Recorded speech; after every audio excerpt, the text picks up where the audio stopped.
Okay, returning to this graph, which you recall, because there's a lot to keep together here, I want to remind you that this came from holding x equal to 0, right? In other words, this is the confined x equals x to 0, which is why, of course, this green graph is in just the YZ plane directly above the y-axis.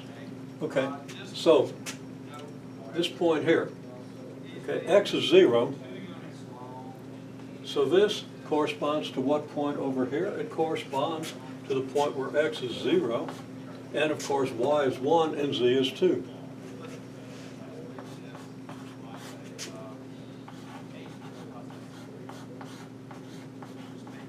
So on the three-dimensional graph, this is the point 0, 1, 2. Now, what's the slope at this point? Well, very clearly, the slope is going to be the derivative of z with respect to y, right? Which is 4y, which is also the partial derivative that we just calculated, right?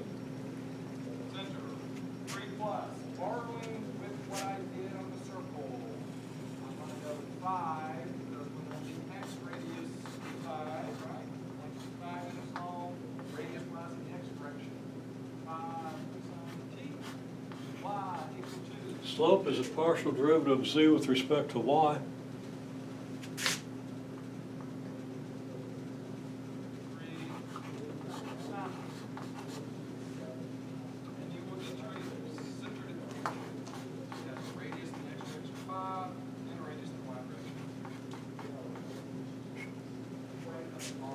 When x is 0, y is 1, and of course z is 2, but that's simply because y equals 1.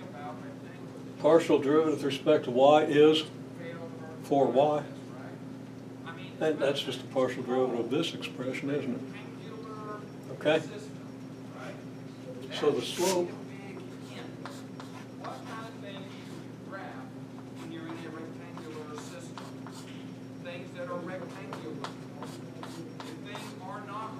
for y is 4 times 1, so that's 4. Slope of the tangent line at this point. Okay?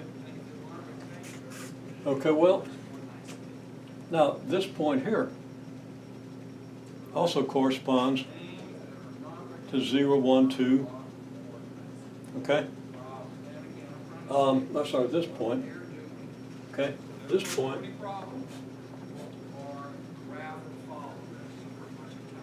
is the point,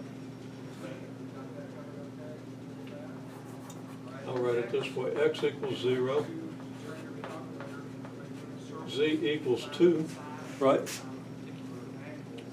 But this is the graph of this function confined to the plane where y equals 1.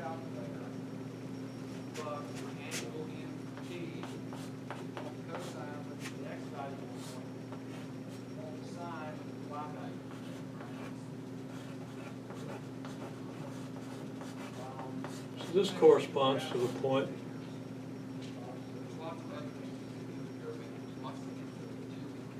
and I've got it wrong again. It's x equals 1. No. It is x equals 0. Okay. So this corresponds to the point 0, 1, 2 in 3 dimensions. The same point here, right? And what's the slope at this point?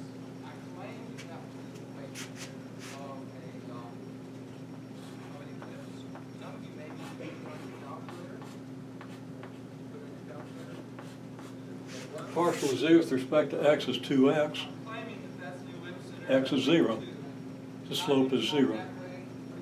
Which is no surprise, you kind of know that because it's the vertex of the parabola, right?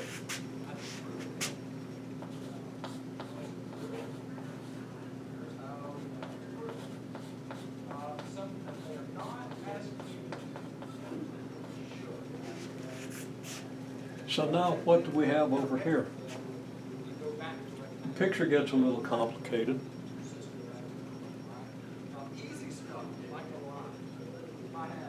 So I'm not even going to try to draw it. Okay? We're going to kind of do it waving our hands over the tabletop.